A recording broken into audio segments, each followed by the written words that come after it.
A Coreia do Sul está enfrentando uma grave crise institucional, isso após o governo declarar lei marcial no país. Pouco tempo depois desse anúncio, a oposição votou para derrubar o decreto e o governo recuou da medida. Milhares de pessoas saíram às ruas para protestar. Quem traz detalhes é a correspondente na Ásia, Silvia Kikuchi. Oi, Renato e Gustavo. O dia foi marcado por muita tensão e protestos na Coreia do Sul. Logo depois que o presidente Yoon Suk-yeol decretou a lei marcial, o parlamento se reuniu para vetar a medida. Uma multidão foi para as ruas para protestar em apoio aos parlamentares. O exército chegou a agir de forma violenta contra os manifestantes e até o prédio da Assembleia Legislativa foi danificado pelas tropas que entraram no local para tentar impedir a votação. Veja na reportagem. Era por volta de 10h30 da noite no horário local, 10h30 da manhã aqui no Brasil, quando o presidente da Coreia do Sul, Yoon Suk-yeol, decretou a lei marcial no país. Ele afirmou ser necessário limpar o território de infiltrados da Coreia do Norte, mas não especificou como faria isso. Declaro lei marcial de emergência para defender a República Livre da Coreia da ameaça das forças comunistas norte-coreanas e para erradicar as forças descaradas e anti-Estado pró-norte que estão privando nosso povo de liberdade e felicidade. Essa medida é necessária para guardar nossa ordem constitucional de liberdade.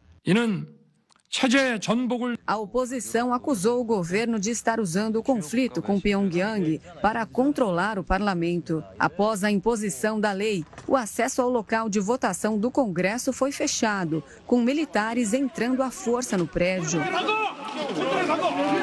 Mesmo assim, deputados conseguiram acessar o plenário e realizaram uma sessão de emergência, na qual declararam a lei marcial inválida. A declaração de lei marcial era inconstitucional e nula desde o início, mas isso foi confirmado pela recente resolução da Assembleia Nacional. Todas as ordens presidenciais baseadas na declaração de lei marcial são inconstitucionais, nulas e ilegais. Diante da derrota, o presidente decidiu revogar o decreto que havia assinado mais cedo. Nas ruas, manifestantes protestaram e comemoraram a derrubada da lei. Milhares de pessoas, sob forte esquema de segurança, pediram a prisão de Yoon Suk-yeol.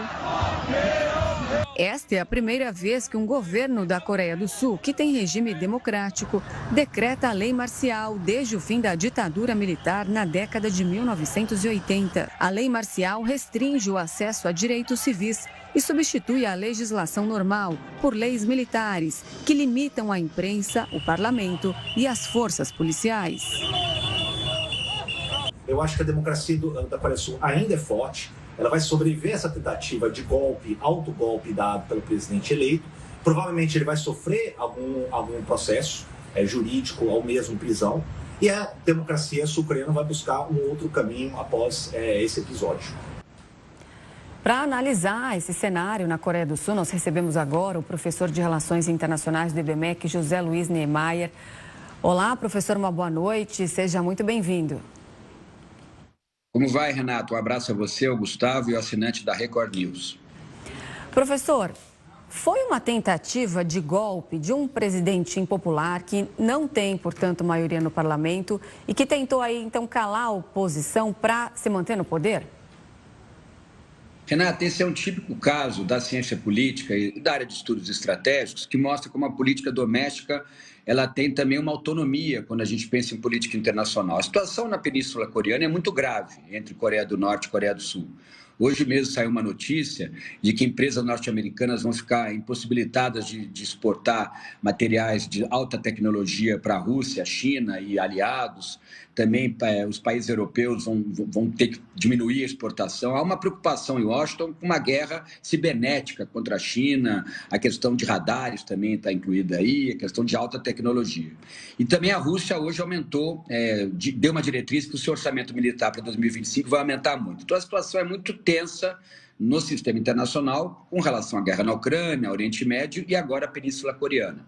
Mas, ao mesmo tempo, se a gente for analisar do ponto de vista da política doméstica sul-coreana, isso pode ter sido usado, todo este contexto de hipótese de guerra na Península Coreana, entre Coreia do Norte e Coreia do Sul, pode ter sido usado como uma ação de política doméstica para grupos permanecerem no poder. O interessante é que a democracia sul-coreana foi forte, como disse há pouco o meu colega, e conseguiu, a partir do parlamento e a partir da pressão popular, reverter essa medida. Porque quando você tem lei marcial, você faz a abolição na hora do Estado de Direito, né? Você, por exemplo, o habeas corpus é suspenso, qualquer pessoa pode ser presa, você diminui o direito de ir e vir, e isso não interessa à oposição sul-coreana e ao povo sul-coreano.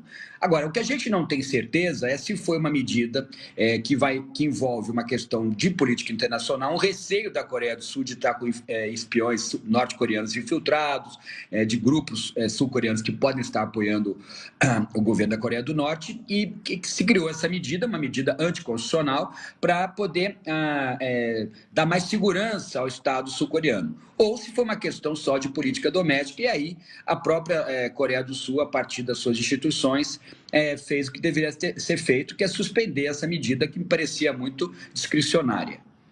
Pegando esse gancho, professor, o que pode acontecer com o presidente? Ele vai ter que provar, porque como no anúncio que pegou todo mundo de surpresa, falava de ameaça comunista, falava de ameaça de espiões, mas não dizia ao certo ou não apontava, de fato, algo que pudesse ser forte o suficiente. Ele vai ter que conseguir provar essas suspeitas dele, ou ele pode ir para a prisão, pode ser destituído do cargo.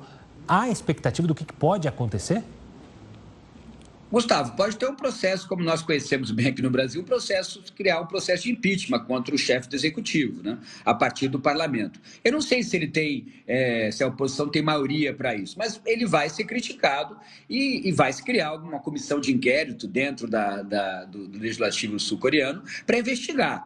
Agora, a prova, ele pode colocar N provas, né? Ele pode dizer que a Coreia do Norte, durante os últimos anos, vem ameaçando, inclusive com armamento nuclear, a Coreia do Sul. Ele pode dizer que, da mesma maneira que existe hoje uma guerra de invasão entre a Rússia invadindo a Ucrânia, da mesma maneira que há uma guerra ocorrendo no Oriente Médio, e também pode falar também da necessidade da Coreia do Sul se defender da Coreia do Norte, ele pode trazer algumas provas, mas não sei se serão provas cabais para impedir um processo contra ele. Deve ocorrer algo, porque para ele ter tomado essa medida só numa perspectiva de política interna, dos interesses do partido no poder, isso vai dar brecha para que a oposição se coloque de uma maneira crítica e questione a sua liderança como chefe do Poder Executivo, sim.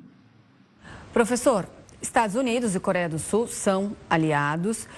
As primeiras informações eram de que os Estados Unidos não sabiam desse plano do presidente sul-coreano, que Joe Biden disse ainda ele estava viajando, não estava no país, que ele estava se atualizando das informações, e depois houve ali uma nota por parte dos Estados Unidos dizendo que eles recebiam com alívio essa notícia de recuo, então, da lei marcial no país. Um posicionamento norte-americano agora pode definir até o rumo que esse caso vai tomar? É muito importante que os Estados Unidos se posicionem neste momento, inclusive no final do governo Biden, porque com o governo Trump assumindo em janeiro, nós não sabemos bem quais serão as diretrizes, por exemplo, com relação à Península Coreana, que virão de Washington, né, sobre o governo de Trump. Então é importante que, tanto do ponto de vista do governo sul-coreano, como do ponto de vista do apoio de Washington ao governo atual da Coreia do Sul, trabalhando, negociando para que as coisas fiquem relativamente harmônicas dentro da política interna sul-coreana, é importante esse posicionamento de Biden e da Casa Branca. Por mais que eu tenha sentido o governo Biden nesses últimos dias de governo, nesse final, sendo muito criticado, né? E alguns países, como Israel, por exemplo, estão tomando atitudes que estão indo de encontro a diretrizes da atual administração, ainda da administração Biden. Então, eu também não sei se um posicionamento de Washington hoje, no final do governo Biden, define tanto os rumos, tanto da política interna sul-coreana, como das questões muito graves que envolvem a Península Coreana, o conflito, a hipótese de guerra entre Coreia do Norte e Coreia do Sul. Professor, olhando para o lado dos adversários da Coreia do Sul, em especial a Coreia do Norte. Como que isso pode influenciar ou pode deixar o ambiente na região, haja vista que também um grande aliado da Coreia do Norte é a própria China? Muda algo ou causa alguma alteração nas forças de poder ali na região? Gustavo, do ponto de vista geopolítico, do ponto de vista geoestratégico, me parece que o governo da Coreia do Norte se sente mais confiante para manter essa posição muito agressiva com relação à Coreia do Sul, inclusive do ponto de vista estratégico militar, inclusive mencionando a possibilidade de utilização de armas atômicas, né? que a Coreia do Norte diz administrar uma quantidade de artefatos nucleares. Eles estão mais ou menos numa fase de utilização de mísseis de curto e médio alcance para poder usar o artefato nuclear, ou mesmo uma guerra convencional contra a Coreia do Sul. Isso, durante os últimos anos, a gente tem observado que é uma agenda do governo norte-coreano. Então, essa demonstração de que a política interna sul-coreana está passando por uma questão grave de legitimidade do atual governo, uma questão de crise institucional, como a Renata falou, eu acho que isso sim faz com que a Coreia do Norte se sinta, pelo menos do ponto de vista político, mais confiante para manter a sua diretriz de uma possível confrontação dos interesses sul-coreanos. Tá certo, nós conversamos com o professor de Relações Internacionais do IBMEC, José Luiz Niemeyer. Professor, foi um prazer, muito obrigada pela participação, uma boa noite, até a próxima. Eu que agradeço, Renato. Um abraço, Gustavo, um abraço ao assinante da Record News. Um abraço.